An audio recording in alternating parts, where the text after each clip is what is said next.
Hey everyone. So today I'm going to be talking about how I don't believe Bandai understands how power creep works. So for those of you who don't know what power creep is a process that sometimes occurs in a game where new content, like new sets come out, and it kind of just overshadows previous sets.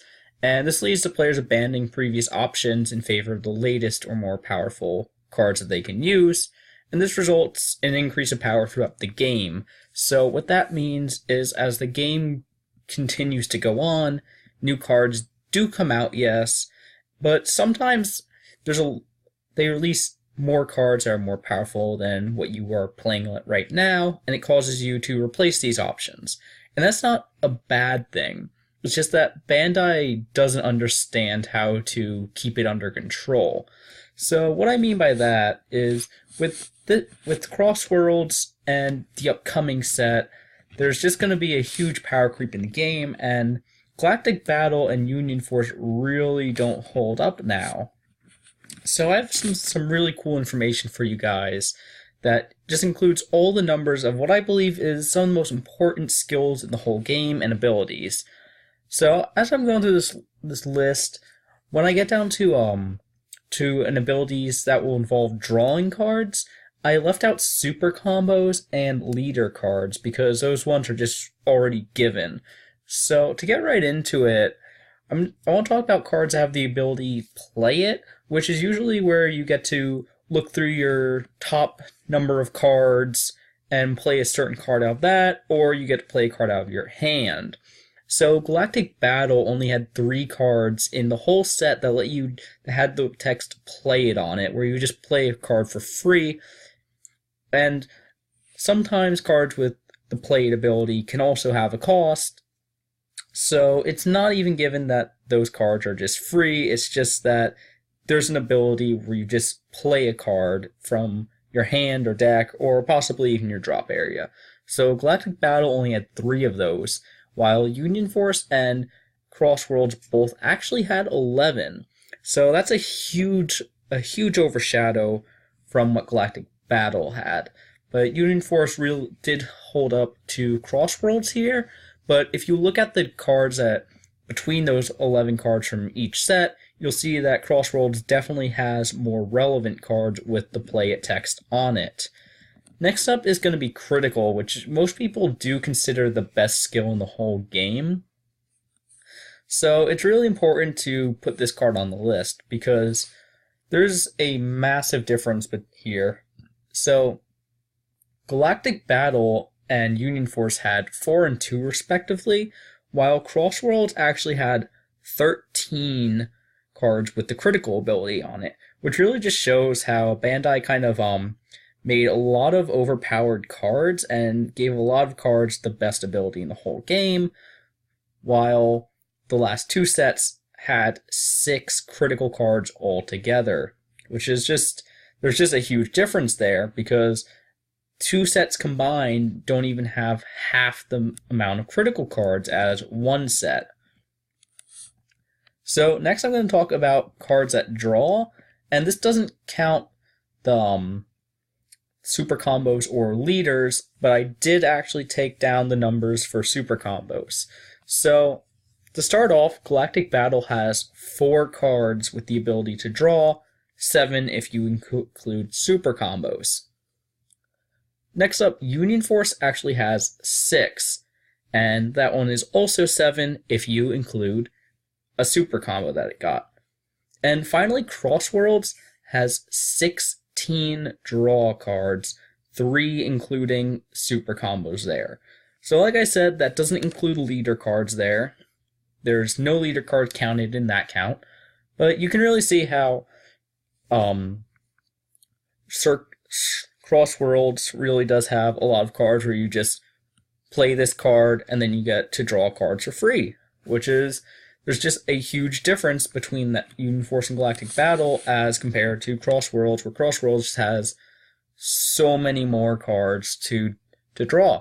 And drawing is just really important in card games because outside your draw phase, when you have an ability to draw an extra card, it can keep your hand advantage higher, it can help you from running out of cards in your hand, and there's just 16, well technically 19 extra ways to draw in Crossworlds, whereas with Union Force and Galactic Battle, you had 14 altogether. So next up is another super important ability, which is adding cards to your hand. So the reason that adding cards is also really important is in a lot of decks where you can draw at the same time. Say you add your card first. Say you're playing Dr. Mew. So Dr. Mew plays your 2-drop or your 1-drop for free. You search a card, and then you attack and you draw a card. So that's pretty important right there, because now you just netted 2 cards for virtually free. Well, you had you did get both cards for free, because Dr. Mew's ability lets you play your Machine Mutant for free, search your card, and then when he attacks, you draw another card. Or you could have just played a card from your hand that did something, and then you drew a card. Like Sensu Bean, for example, if you're playing like a red-blue deck for some reason. So to get this list right here, Galactic Battle has 11 cards with the text to draw cards on it. And that does include the Sensu Beans, like I mentioned a moment ago. Union Force has 10 draw cards. And finally, keep in mind, well, Union Force has 10 add to hand cards. And finally, Crossworlds has a whole 23 search cards. So, just like the last 2 lists here, Crossworlds has double the amount of cards that do something really good. So some of you guys might be wondering, Garo, what does this have to do with power creep?